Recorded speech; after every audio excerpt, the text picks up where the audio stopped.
Media और YouTube की दुनिया में कुछ ऐसी हस्तियां हैं जिन्हें आप हर रोज देखते हैं।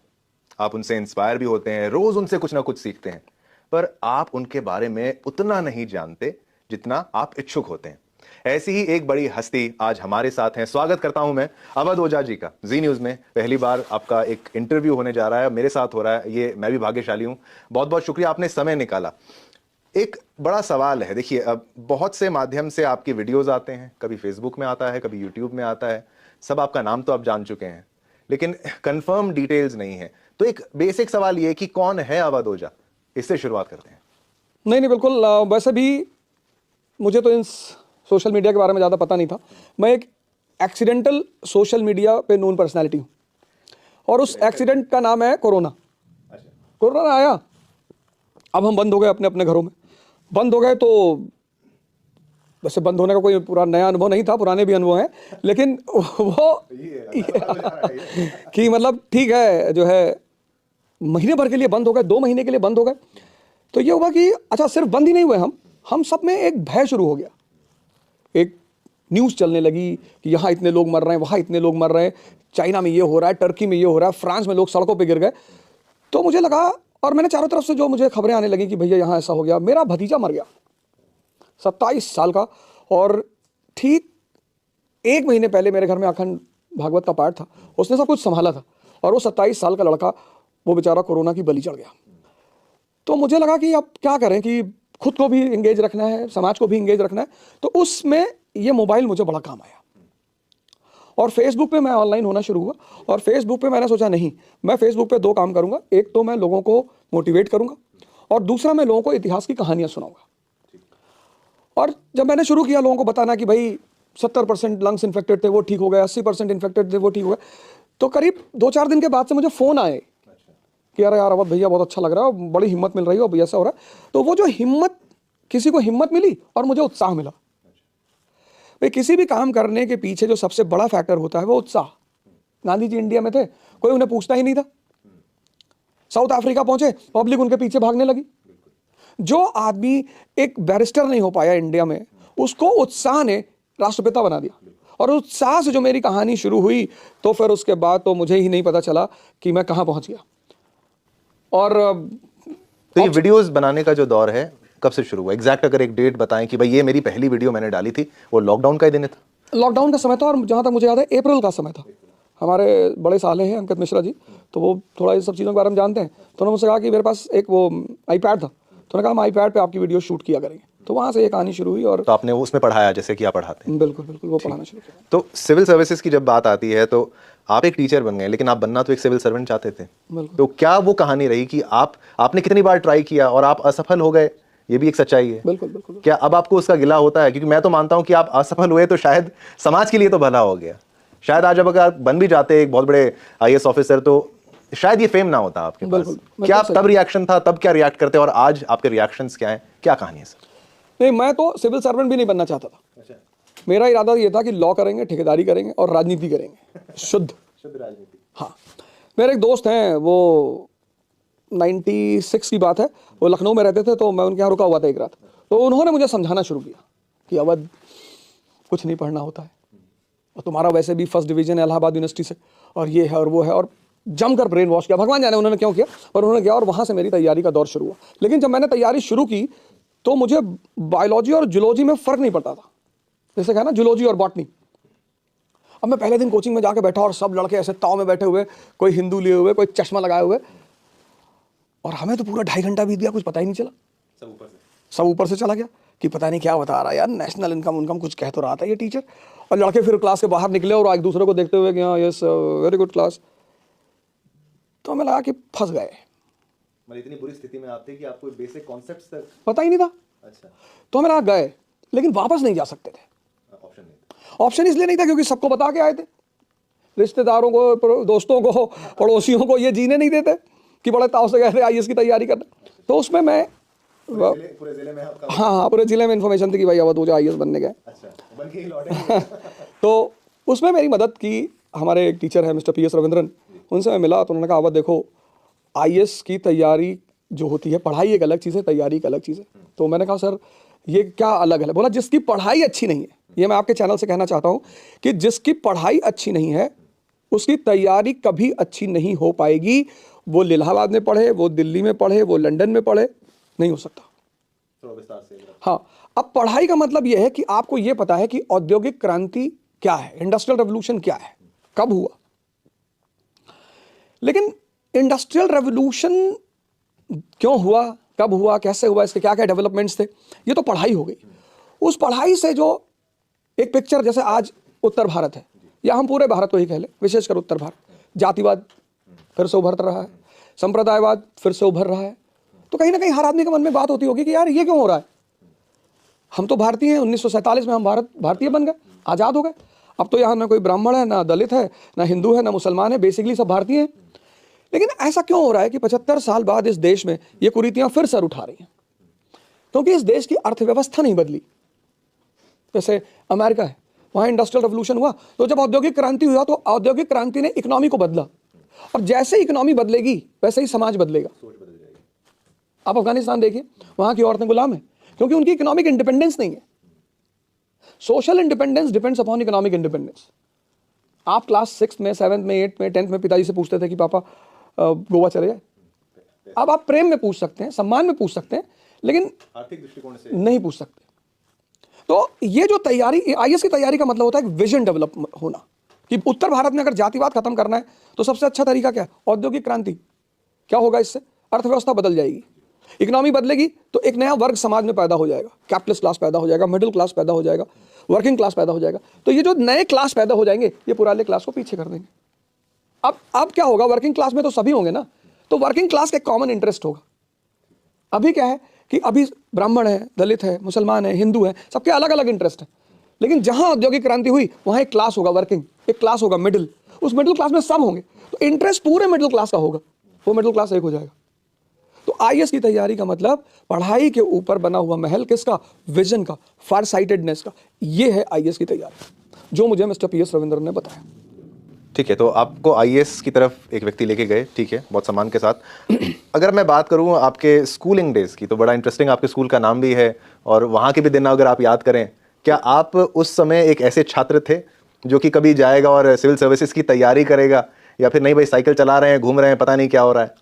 नहीं, स्कूल में तो मुझे फातिमा इंटर कॉलेज गोंडा में है, और काशी है, मक्का है हमारे लिए वो, तो सेफ्टी के लिए दोनों हाँ, नहीं तो फिर वो चिल्लाएंगे ना कि देखो मौलाना के मुंह से निकल गया मक्का। तो स्कूल में पढ़ने बहुत कम गया, मेरी अटेंडेंस थी 39% 12th में। फादर साइमन मेरी क्लास में आए और उन्होंने मुझसे कहा कि mister Ojha, you will not be allowed to sit in the 12th board examination. मैंने कहा वाई फादर? इस तरीके से ही बात करते थे। हाँ, मैंने कहा वाई फादर? बोले योर अटेंडेंस इज सिंपली 39%। मैंने कहा ओके फादर, कोई बात नहीं फादर, यूपी बोर्ड का तो भरी रखा है। तो बोले what do you mean by UP board? मैंने कहा वो आप जाने दो, आप नहीं समझ पाओगे। 2 दिन बाद अटेंडेंस रजिस्टर गायब हो गया, उसका भी इल्जाम मेरे ही ऊपर है। होना भी चाहिए। और उस रजिस्टर को एक ऐसे आदमी ने निकाला था जिसकी इमेज संत की थी हमारे स्कूल में। अभी वो दुबई में है, दानिश भाई, मैं उनको इस चैनल से शुक्रिया भी कहना चाहता हूँ कि वो जहाँ रहें खुश रहें, खुशहाल रहें। दानिश फिरोज शमसी, बहुत अच्छे दोस्त, बहुत अच्छे खानदान से बोले थे। नहीं, दोस्त थे मेरे, पता नहीं क्यों मेरे साथ रहते थे। इतने अच्छे व्यक्ति थे तो नहीं, कुछ लोगों के अंदर कुछ बुराइयां नहीं होती, लेकिन वो रहते बुरे लोगों के साथ हैं। और भाई हमारा क्या था कि भाई स्कूल के बाहर निकले तो सिगरेट जला ली, ये कर लिया, वो नेक स्कूल के दिनों से लगता था कि लिखना पड़ेगा। हमें लगता था, एक्चुअली हम भी कहाँ से इंस्पायर्ड थे? दीवार देख के, लावारिस देख के। हमारा भी तो कोई इंस्पिरेशन था बॉलीवुड। तो बॉलीवुड में दिखाते थे बदमाशों की हाथ थोड़ा तिरछा करके और सिगरेट लेकर और चेन बना रहे, तो वहां से हमें पता चलता था कि बदमाशी का मतलब होता है सिगरेट पीना। तो जब हम स्कूल के बाहर खड़े होकर पीते थे तो हमें लगता कि लोग बहुत गौर से देख रहे होंगे कि अब दो हाँ, एक मतलब मैच्योर हो गए और बड़े हैं और तोप खान टाइप के आदमी। तो दानिश भाई ने वो रजिस्टर गायब किया, और उस रजिस्टर की कहानी है कि मेरे फादर प्रिंसिपल ने मुझसे कहा कि FIR कराई उन्होंने, मेरी माँ लॉयर, तो उन्होंने कहा यार तुमने लिया कि नहीं? रजिस्टर के लिए? हाँ, चोरी है ना वो, इसके लिए FIR तक हो गई? FIR हो गई, और हमारे कोतवाल सामने में बुलाया और सेम रजिस्टर हूबहू वही रजिस्टर सामने, बोले ये मिल गया रजिस्टर, पर जिसने वापस किया वो आपका नाम ले रहा है। मैंने कहा सर पहली बात तो मैं ले ही नहीं गया, और दूसरी बात जो ले गया वो आपको दे गया, आप मेरा नहीं, बोले वो आपका नाम ले रहा है। क्योंकि जिस दिन वो रजिस्टर चोरी हुआ था उसकी शाम को वो जला दिया गया था, तो रजिस्टर वापस आने का कोई चांस ही नहीं था। कुछ एकदम फिल्मी स्टाइल से आपकी जीवन की शुरुआत हुई है। तो फिर खैर अब फादर के पास कोई सबूत तो था नहीं, हमने +2 का एग्जाम दिया, बच गए और दोस्तों की वजह से पास भी हो गए। कभी कभी फेल हुए हैं क्या आप स्कूल डेज में? 8th में फेल हुए संस्कृत में, अच्छा, और तो साल खराब हुआ था? नहीं 6th वो सेकंड टर्म एग्जाम होता है उसमें फेल हुए थे। अच्छा, और 12th में कंपार्टमेंट आई थी केमिस्ट्री में। 12th में कंपार्टमेंट, केमिस्ट्री में तो समय खराब किया उसने आपको? थोड़ा सा, 3 महीने बाद कंपार्टमेंट पूरा हुआ तो फिर 12th क्लियर हो गया तो जो आपने विषय 12th में लिया साइंस, हाँ, अपनी पसंद से लिया कि माता पिता का आशीर्वाद था कि भाई? फिर माता जी का, माता जी से कहता था कि मैया मैं साइंस पढ़ने के लिए नहीं पैदा हुआ हूँ, मुझे ये इनर्शिया, मास, मोमेंटम, फोर्स, ये सब बहुत, हाँ ये सब नहीं समझ में आते। बोलती थी अरे मेरा सपना है डॉक्टर तुम बनोगे। अब मैं कैसे डॉक्टर बन सकता हूँ? कितना पेशेंस का काम है डॉक्टर का, वो फोर्क पकड़ के स्किन उठाना। मेरा तो है कि डाल के खोलो पहले, देखो क्या है इसके अंदर। हर आदमी का नेचर ऑफ जॉब है, तो हम इतना थोड़ी देख सकते कि चाकू को भी ऐसे ही, हाँ कि अरे भैया, हाँ वो थोड़ी करेंगे। लेकिन वो कहती थी नहीं, ये पेरेंट्स की, मतलब मैं इस प्लेटफॉर्म से ये भी है कि मैं पेरेंट्स से कहूँगा कि आप अपने बच्चों की भी भावनाओं को रिस्पेक्ट करें। सिर्फ ऐसा नहीं कि आप कुछ चाहते हैं, और आज के ज़माने में, हमारे समय में तो खैर स्कोप कम थे, लेकिन आज तो कितने सारे स्कोप हैं, अनलिमिटेड है। तो मुझे नहीं लगता कि माँ बाप को बच्चों को प्रेशराइज करना चाहिए, नहीं करना चाहिए। तो आपके तो पिताजी तो कभी प्रेशर नहीं करते थे? पिताजी का पहले तो नाम लेते हुए आदर के साथ और माताजी का बाद में, तो कहानी क्या है? मतलब एक अनोखी शख्सियत है वो, अनोखी शख्सियत। क्योंकि मेरे पिताजी, मुझे लगता है कि शायद भगवान उनके नाम के साथ, हाँ, श्री माता प्रसाद ओझा जी, वो मुझे लगता है कि भगवान उनके रूप में आया मुझे, जिसको कहते हैं पालने के लिए, बड़ा करने के लिए, ट्रेन करने के लिए। क्योंकि मारा नहीं उन्होंने मुझे। अच्छा, कभी भी नहीं? कभी नहीं, किसी बात के लिए नहीं। और जहाँ से आप आते हैं वहाँ पिताजी ऐसे अक्सर होते नहीं? बिल्कुल नहीं। हमारे फ्रेंड्स के पिताजी उनसे बोलते थे कि अगर हमने तुझे अवध ओझा के साथ देखा तो हम तेरी टांग तोड़ डालेंगे। लेकिन आज भगवान का इतना आशीर्वाद है कि मेरे वही फ्रेंड्स अपने बच्चों को मेरे पास पढ़ने के लिए भेजते हैं। वही पेरेंट्स हैं। हाँ, कि नहीं अवध मेरे बच्चों को पढ़ा दो। तो मेरे पिताजी पहले याद तो मुझे कभी नहीं मारा उन्होंने, और पेशे से पोस्टमास्टर, पोस्ट ऑफिस में थे और पोस्टमास्टर से रिटायर हुए। अच्छा, और वो एक छोटी सी घटना बताऊंगा, उनकी कोट करूंगा कि गोंडा से लखनऊ की एमएसटी बनती थी 500-550 रुपए की। तो उनका तरीका क्या था मुझसे बात करने का, मुझे समझाने का। तो एमएसटी बनती थी तो 550 में जनरल की एमएसटी, और 50 रुपये में शायद एससी की एमएसटी बनती थी।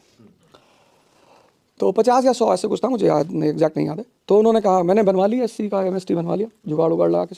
तो मैंने अपने पिताजी से कहा, मैंने कहा 50 रुपये में महीने भर लखनऊ जाएंगे। कहा अच्छा कैसे?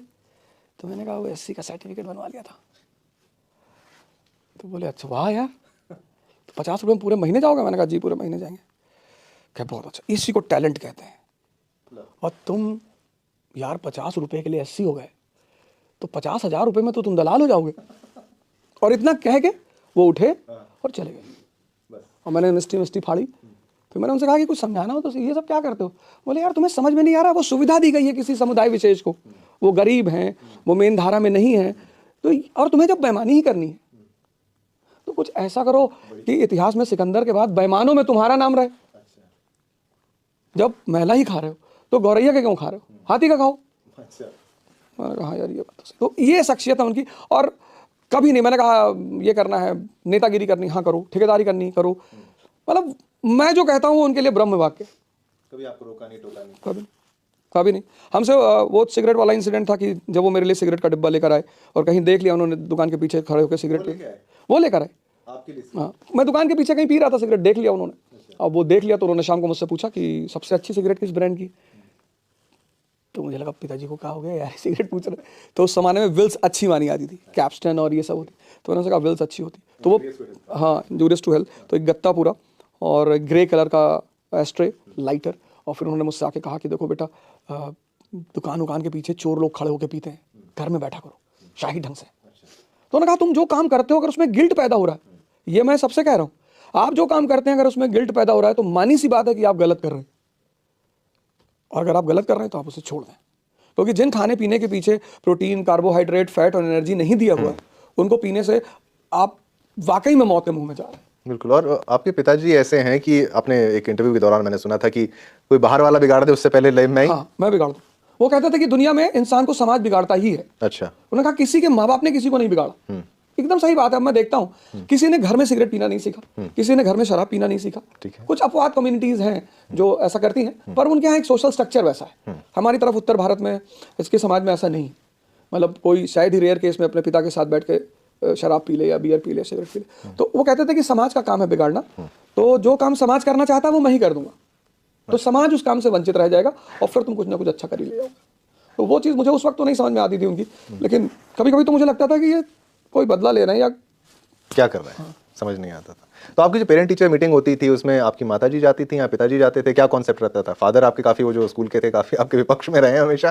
पिताजी तो कभी नहीं गए, एक बार गए थे बस, वो शराब वाला इंसिडेंट था उसमें गए थे। हाँ, क्या वो किस्सा क्या था जरा? नहीं, उसमें ये था कि शराब की बोतल पकड़ी गई स्कूल में। तो फादर प्रिंसिपल ने आके मुझसे कहा कि you bring, I today I got the evidence, you bring liquor in the school. तो मैंने कहा नो सर। अरे बोले यू हैव ब्रॉट इट। अच्छा। तो वो ले गए मुझे अपने ऑफिस में, तो वहाँ बॉटल रखी हुई थी। बोले सी। तो मैंने बॉटल को बड़े गौर से देखा, फिर मैं भाग के अपने क्लास में गया, अपना बैग दौड़ के लेकर आया और फिर फादर के सामने मैंने बैग खोला, मैंने कहा father my bottle is in my bag. तब उन्होंने कहा you know what you are doing, go and call your father. पिताजी मेरे आए सुबह, तो फादर ने उनसे बताया कि आपका लड़का स्कूल में शराब पीता। तो उन्होंने ऐसे देखा मित्र, स्कूल में नहीं पीते हैं ना, घर पे पिया करो। तो समझा दिया, बोले अब नहीं पिएगा, मत पीना, समझा दिया। तो वो तो पहले बेचारे शॉक हो गए कि यार ये कैसा बाप है। उन्होंने इमेजिन किया था कि मारेगा ये, मारा नहीं उन्होंने। फिर जो है वहाँ एक मेरे सीनियर बैठे, तो उन्होंने फादर से कहा कि फादर आपने गलत आदमी को बुला लिया, इन्हीं की वजह से तो ये बर्बाद है, इसकी माँ को बुलाइए। अच्छा। तो दूसरे दिन माता जी आई, तो उन्होंने तो सुनते ही पीटना शुरू कर दिया। तो फादर को बड़ी खुशी हुई कि हाँ हाँ ये राइट पर्सन है, I call the right person. लेकिन मेरे माँ बाप एक अच्छा कॉम्बिनेशन है, एक घर में प्रेशर होना ही चाहिए। पहले मुझे लगता था मेरी माँ दुश्मन है मेरी, लेकिन वो बहुत अच्छा काम किया उसने। तो आपके पिताजी को हैंडल कैसे किया आपकी माताजी ने, क्योंकि वो एक अलग पर्सनालिटी है? हैंडल क्या, मेरी वजह से झगड़ा होता रहता था। एक बार डाइवोर्स की नौबत आ गई, मेरी माँ ने कहा मैं रहूंगी भाई, नहीं। उस दौर में डाइवोर्स बड़ी बात थी। हाँ, बड़ी बात। क्या किस तरह की डाइवोर्स होने की बात आ गई? मतलब दुनिया भर के उटपटांग काम करने, कहीं ताश की गड्डी पकड़ी जा रही, कहीं कुछ पकड़ा जा रहा है, कहीं शराब पकड़ी जा रही है, बीड़ी बंडल रखा हुआ है। तो अब माँ का तो दर्द जायज सा है ना कि बेटा, एक ही बेटा है, वो भी मिटता जा रहा है, और पिताजी कह रहे हैं कि नहीं बहुत सही जा रहा है। नशा 9 रत्नों में से एक है। बहुत कितना बर्दाश्त करेगा कोई आदमी। उन्होंने कहा मुझे रहना ही नहीं। खैर किसी तरह मुद्दा शांत हुआ, लेकिन वो अच्छा। माताजी आपकी लॉयर? माताजी मेरी लॉयर हैं, गोंडा हाई सिविल कोर्ट में। अच्छा। 1980 से वो प्रैक्टिस कर रहे हैं। अच्छा, वो उस दौर में लॉयर बनी, ये भी एक अचीवमेंट रही होगी आपकी? बहुत बड़ी अचीवमेंट रही, क्योंकि जिस वक्त औरतों को बाहर निकलना ही मुश्किल माना जाता था, उस समय एक सामंतवादी समाज में सिर्फ पुरुषों के बीच जाकर वकालत जैसे व्यवसाय को करना, वो बहुत बड़ी अचीवमेंट थी। वो उनका एक, उनके अंदर एक है, योद्धा की प्रवृत्ति है, लड़ने की प्रवृत्ति, वो शायद मुझे उनसे मिली है। और क्योंकि वो मेरा नेचर, उनका नेचर एकदम सेम है। मेरे फादर कहेंगे किसी बात पे कि जाने दो, वो कहेंगे नहीं नहीं नहीं नहीं, जाने को दो, खत्म ही करो इसको यहाँ पे। तो वो उनसे आ गई कि ठीक है, नहीं नहीं एकदम सही कह रही। तो माता जी का एक है, बहुत बड़ी अचीवमेंट है। मैं तो मानता हूँ कि उस शहर में एक बहुत बड़ी अचीवमेंट है, जिसके पीछे कोई ना हो और वो एक समाज में जाके अपना एक मुकाम बनाए, तो वो बहुत बड़ी अचीवमेंट। आपकी एक वीडियो में मैंने देखा था कि किसी को माफ़ मत करना, मतलब माफ़ नहीं करना है, डोंट फॉरगिव, ये भगवान का काम है। ये मतलब आज माफ़ कर दो, कुछ साल बाद उसका हिसाब ऐसा करो कि ये किस परिप्रेक्ष्य में आपने? नहीं, एक्चुअली मैं एक हिस्ट्री में कॉन्सेप्ट जब पढ़ाता हूँ कि there is nothing called faith in the game of ambition. महत्वाकांक्षा के खेल में फेथ जैसी कोई चीज़ नहीं होती। उसमें एग्जाम्पल मैं देता हूँ कि हमारे प्रधानमंत्री नेहरू जी थे, तो चाइना पे उन्होंने फेथ किया, हिंदी चीनी भाई भाई, हिंदी चीनी भाई भाई, आखिर चीन ने उनको धोखा दिया। तो जहाँ एम्बिशन का गेम है वहाँ फेथ नहीं होता। एक छोटा सा इंसिडेंट है, बर्लिन कांग्रेस, तो रूस और जर्मनी बहुत अच्छे दोस्त हैं, और जर्मनी और रूस और ब्रिटेन के बीच में झगड़ा होता है, और बिस्मार्क मध्यस्थता करता है, मिडिलमैन बनता है। तो रूस को पता होता है कि बिस्मार्क मेरा दोस्त है, लेकिन बिस्मार्क रूस को धोखा देता है 1878। तो जब मैं उस कॉन्सेप्ट को पढ़ाता हूं तो मैं बच्चों को बोलता हूं कि there is nothing called faith in the game of ambition. और ऐसा होगा जीवन में कि कभी कभी आपको कोई डिसीव करेगा, बिट्रे करेगा, बिट्रायल करेगा, पर एरिस्टोक्रेसी उस वक्त मुस्कुराने को कहती है। सही काम आदमी रोने लगता है कि आप, तुमने मुझे लूटा, बर्बाद किया। नहीं नहीं, आप मुस्कुराइए, हाथ मिलाइए, आप अगले आदमी से कहिए कि अच्छा खेलते हो। तो आप कुछ नेता वाले आपके गुण मुझे नजर तो आ रहे हैं, कोई इंटरेस्ट है आपका इसमें? इंटरेस्ट है, पर मैं चुनाव नहीं लड़ूंगा। चुनाव नहीं लड़ेंगे तो क्या सीधा राष्ट्रपति? नहीं, मेरा एक मुकाम है कि मुझे स्कूल खोलना है। अच्छा, मैं वो बार कह चुका हूँ कि एजुकेशन सेक्टर में ही मुझे काम करना है। 2023 में आपने कुछ स्कूल, कहाँ खुलेगा ये स्कूल और कितना बड़ा होगा, क्या होगा? ये स्कूल इलाहाबाद और चाक घाट के बीच में एक जगह है, वहाँ पे खुलेगा। जमीन हो गई फाइनल। अच्छा। और हमारे कई सारे दोस्त हैं, जिन लोगों ने, Investors. हाँ इन्वेस्टर्स जिन्होंने उसमें इन्वेस्ट किया। और मेरा पूरा गोल है कि मैं चाहता हूं कि जैसे हमारे देश का बच्चा मॉल जाने पर खुश हो जाता है, माँ बाप ने कहा मॉल चलना है, बच्चे तैयार, ठीक है। 2 बजे रात में आपने अपने बच्चे कान में कहा मॉल, खड़ा हो गया। और आपने 8 बजे सुबह अपने बच्चे कान में कहा स्कूल, वो कह रहा पापा यहाँ पे बहुत पेन हो रहा। मैं इस ट्रेंड को तोड़ना चाहता हूँ कि जब हम अपने बच्चों के कान में कहें स्कूल तो खड़े हो जाए कि हमें जाना है। ऐसी एक ट्रेंड शुरू करना चाहता हूँ उस कंट्री में। तो क्लास 12 तक ही, क्लास 12 तक, स्कूलिंग तक, उससे ठीक है। हाँ स्कूलिंग। और वो 2023 में पूरा बन के तैयार हो जाएगा, भगवान का एफिलिएशन वगैरह सब कुछ का उसका? नहीं अभी ऐसा कुछ नहीं हुआ है, अभी तो बस शुरुआत करनी है। तो मेरे ख्याल से 10 फरवरी के बाद से उसका कंस्ट्रक्शन का काम शुरू हो जाएगा और 2023 के अंत तक मैं कहूँ शुरुआत हो जाए तो वो बन जाएगा। और जैसे कि 2024 की बात है, राम मंदिर भी बन रहा है, तो एक आपका शिक्षा का मंदिर भी बन जाएगा। बिल्कुल, भगवान ने चाहा तो शिक्षा का मंदिर भी बन जाएगा। शिक्षा का मंदिर बन जाएगा, ठीक है। आपकी माताजी की बात यहाँ जब भी आती है, क्योंकि वो एक लॉयर हैं, एक किस्सा आपका याद आता है, बॉलीवुड की भी आपने बात कही थी, कुछ गोली वोली चला दी थी आपने, क्या क्या किस्सा था? देखिए ये ऑन कैमरा बोलने वाले हैं बहुत कुछ, ये शिक्षक हैं लेकिन गोली चला चुके हैं। नहीं, किस्सा ये था कि मैं एक मूवी देखने गया था, चरस, धर्मेंद्र जी की मूवी है। अच्छा। तो उसमें एक साहब, अब शहर में क्लास 11th के बाद से मेरी एक अलग इमेज बन गई थी कि भैया ये लड़का बदमाशी करता है। और उसके मैं जानता हूं कि हिंदुस्तान के समाज में कोई बदमाश बनता नहीं है, समाज उसको बदमाश बनाता है। जैसे फॉर एग्जांपल मेरे माता पिता हैं, उनको लोगों ने इतना परेशान किया, इतना, मतलब मेरे पिता को तो मुझे लगता है कि शायद वो 10-15 साल तो गाँव ही नहीं गए। ऐसा क्या कर दिया? खेत जमीन, अच्छा। तो आप गांव नहीं जाएंगे तो आपकी जमीन आपके रिश्तेदार पटीदार हड़प लेंगे। इतना अगर आप कमजोर है इस देश में तो आपको लोग इतना अब मुझे लगता है कि इस देश में भगवान हथियार लेके क्यों चलता है? और जिस भगवान के हाथ में नहीं है उसकी इस देश में पूजा भी नहीं होती। ब्रह्मा जी की, ठीक है, एक मंदिर है पुष्कर में, वहां भी बहुत कम लोग जाते हैं। तो जिस देश में भगवान को विवश होकर अस्त्र लेके चलना पड़ता है, तो उसका समाज कहीं ना कहीं कुछ ना कुछ तो दिक्कतें खड़ी करता होगा। उसी से इंस्पायर्ड होकर आपने? नहीं, तो फिर एक घटनाएं घटती रही, घर पर, गांव में, बाहर, सब तरफ घटनाएं घटती रही। उसी बीच दरमियान क्या हुआ कि मैं मूवी देखने गया और वहां पे एक साहब राइवल गैंग के थे और उनसे मुलाकात हुई। तो उन्होंने बिना मतलब, कोई मतलब नहीं था, मैंने उसको ऑन कैमरा तब भी कहा था कि बुलाया, और बुला कर उन्होंने एक रसीद कर दिया, एक चाटा मारा। क्या परिचय था उनका, क्या थे वो, मतलब? है एक लोकल ठेकेदार ही हैं। अच्छा, उनका मॉल तो नहीं था वो? नहीं। अच्छा। सिनेमा हॉल हमारे एक सांसद हुआ करते थे बीजेपी के, सत्यदेव सिंह। अच्छा, ठीक। उनके कोई रिलेटिव है, उनका था। उस वक्त वो सांसद थे भी, सत्यदेव सिंह जी सांसद थे, अब तो रहे नहीं। तो मतलब उस घटना ने मेरे अंदर एक अलग सी आग पैदा कर दी कि आज अब इनका रहने का कोई मतलब नहीं है, अब ये नहीं रहेंगे। तो फिर मैं घर गया और मेरे दोस्तों ने बड़ा सहयोग किया, वो निकल गया कि चलो ठीक है अगर तुम्हारी यही मर्जी। तो आधे घंटे गोली चली थी वहाँ पे कुंवर पिक्चर पैलेस पे। आधे घंटे तक? हाफ एन आवर चलती ही रही।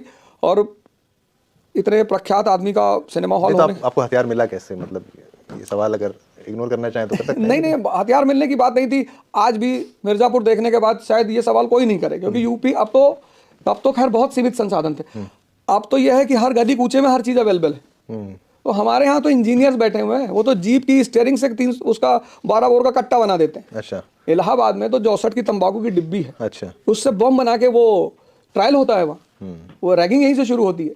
तो मिर्जापुर तो बहुत बाद में आई, लेकिन वो तब तक शायद मिर्जापुर चित्रण उसी सब चीजों का ही तो है उसमें कि हाँ, बिल्कुल। Mirzapur is basically the right presentation of the society of UP and Bihar. ठीक, कि ऐसा ही होता है। इसीलिए आप देखो, जब कोई चीज तत्कालिक समय से मेल खा जाती तो वो हिट बहुत करती है। सबने लाइक किया उसको, क्योंकि हर आदमी को लगा कि यार कहीं ना कहीं हमारे इलाके की, कुछ लोगों को तो ये लगा कि मेरी कहानी चल रही, मैं ही हूँ अखंडानंद।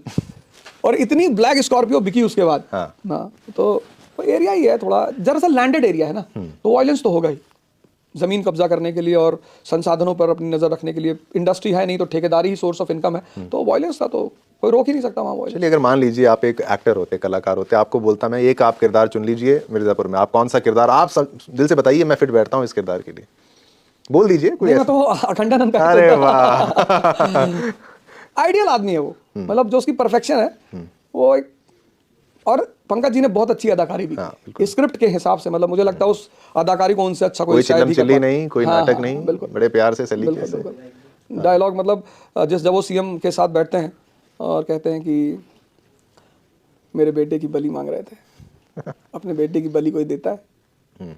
तो सीएम साहब कहते हैं हमारे पार्टी की छवि वो भी सुधर जाएगी।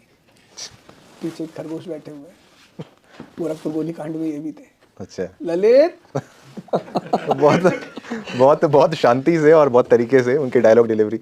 ठीक है, एक अच्छी बात है, आप बार बार इंस्पायर्ड होते हैं। काका का तो नहीं सुनाना पड़ेगा यहाँ पर। कितना बढ़िया कमेंट है वो। हाँ, कितना बढ़िया कमेंट, इतना वो कमेंट है। आप उस सीन को देखिए। वो रतिशंकर जी जब कहते हैं कि चलो काका काका सुनाओ, तो वो कहता है ABCD, बोले प्रिंस चार्ल्स। ये जो आज उत्तर भारत का समाज नौकरी मांग रहा है, इसको काका गागा नहीं आता कि उसको बोलकर ये अपनी जिंदगी बचा ले। तो वही गुड्डू भैया जब रतिशंकर को मारते हैं तो पूरी काका गागा सुनाते हैं और ये साबित करते हैं कि मैं योग्य था तुझे मारने के लिए। कालर पकड़ते नहीं, काका गागा। मुझे लगता है उसके बाद लोगों ने काका गागा पढ़ना शुरू कर दिया होगा। बिल्कुल बिल्कुल। तो मूवीज, सीरियल्स, ये सब मैसेजेस होते हैं सोसाइटी में। ठीक है, आप बार बार, मैं इसलिए पूछूंगा, मिर्जापुर हो तो गैंग्स ऑफ वासेपुर भी अगर हो, लेकिन ये सब इसमें चित्रण बहुत कुछ ऐसा किया, वायलेंस बहुत ज्यादा हो गई है।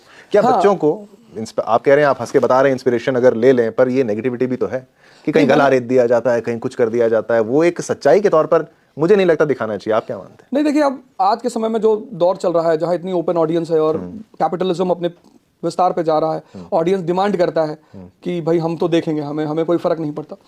लेकिन यह है कि इससे जो इमेच्योर माइंड्स होते हैं वो उसी तरह का ऑरा पैदा करना चाहते हैं। जैसे for example gangs of Wasseypur में नवाज भाई हमारे जब वो गला रेतते हैं दानिश का, तो वो एक सीन ऐसी है जो अगर 16 साल का लड़का देख ले तो उसे लगा कि यार जैसे इसका नाम हो गया ऐसे मेरा भी हो सकता है, तो वो ये अटेम्प्ट कर सकता है। तो ये गलत मैसेज तो जा ही रहा है ना। हाँ, बिल्कुल बिल्कुल बिल्कुल। मतलब ये एक इमेच्योर माइंड्स के लिए, और खासकर इमेच्योर, और दूसरी तरफ इतनी पॉपुलेशन है हमारी, तो कहीं ना कहीं लोग डिप्रेशन में भी ज्यादा हैं, तो उस दौर में ये सब चीजें नुकसान कर सकती हैं। तो उसको थोड़ा बैलेंस करके करना चाहिए, उसको बिल्कुल बैलेंस करना चाहिए।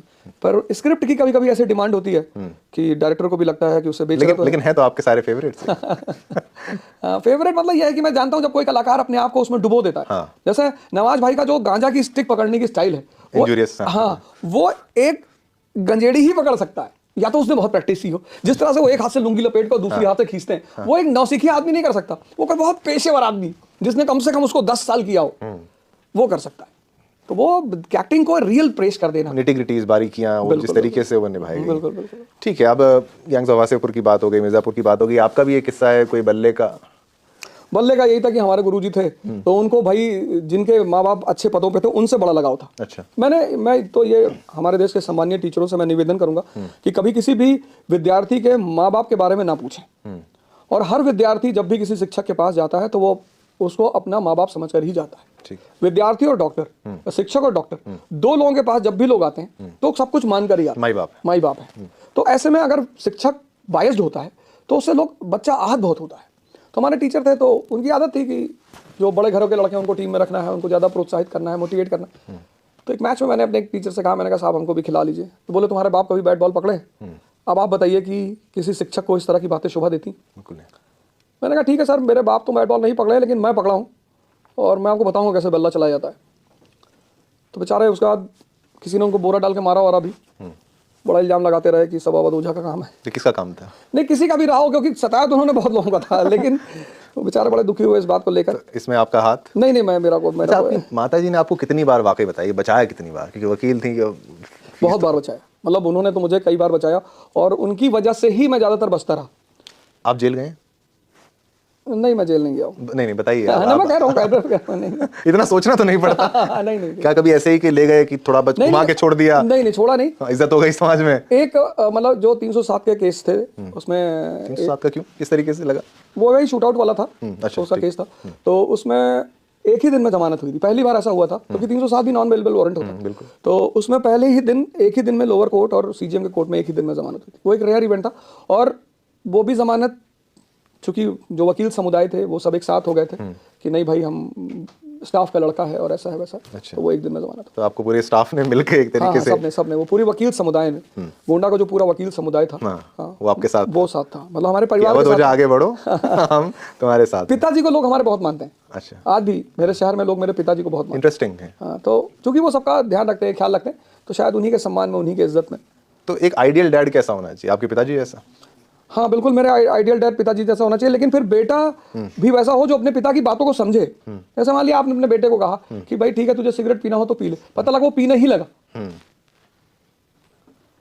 तो दोनों को होना चाहिए आइडियल। मतलब आइडियल फादर भी होना चाहिए और फिर आइडियल लड़का भी होना चाहिए जो अपने पिता को समझे कि यार ये ऐसा क्यों कह रहे हैं। तो जब भी मेरे फादर मुझसे कोई बात कहते थे तो मैं उस पर विचार जरूर करता था क्योंकि और माता जी के हैं तो नहीं? माता जी तो मारती थी, वो कहती कहाँ थी, उनका तो एक ही हिसाब किताब था कि अकेले मिल जाए तो मारो इसको। तो कितना पिटे हैं आप? अरे बहुत बार पिटे हैं, कई बार बंद कर करके मारा है, बंद करके ताले में चली आती थी कचहरी, मैं दिन भर बंद रहता था, खिड़की पे खड़े होकर लड़कों से कहता था भैया ताला तोड़ दे यार। तो एक बार एक भाई साहब है हमारे सोसाइटी में थे, उन्होंने ताला तोड़ दिया था, वो भी बहुत मार खाए थे, चोरी वोरी का रिपोर्ट लिखा गया था उनके ऊपर। अच्छा। तो उसके बाद फिर किसी की हिम्मत भी नहीं पड़ी मुझे खोलने की। तो माता जी तो बहुत आतंक मचाती थी, वो तो